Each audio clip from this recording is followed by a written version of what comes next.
wakati pia kiongozi karibu wa Healing Missionaries. Mungu awabariki sana sana sana. Wapendwa, saundi tunayoona hapa imetoka kwao Healing Missionaries. Mungu wa mbinguni awabariki.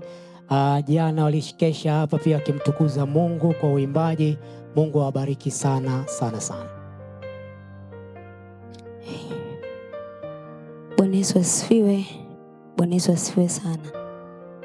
Poleni wote kwa msiba huu mzito na mgumu ambao umetufika. Hatuna budi kupokea. Tunaamini Mungu ameruhusu kwa majira na nyakati alizozikusudia. Lakini pia kikubwa, pole kwa familia, baba na mama.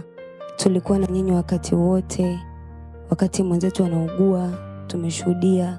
Lakini tunamshukuru Mungu kwa sababu alitupa neema ya kuwa hapo mpaka majira haya ambapo Bwana amemuita.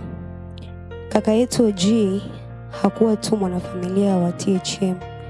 Alikuwa ni mmoja kati ya waanzilishi wa huduma hii ya The Healing Missionaries. Lakini ndo alikuwa MD wetu wa kwanza. Lakini pia alikuwa ni kiongozi wetu wa nidhamu. Alikuwa ni kaka mwema kwetu na mfano bora sana wa kuigwa. Alikuwa na upendo sana. Hawezi kukasirika, huwezi kumkuta Ujia amekasirika hata kama ukiwa umemkwaza. Tumejifunza vitu vingi, wale vijana ni matunda yake.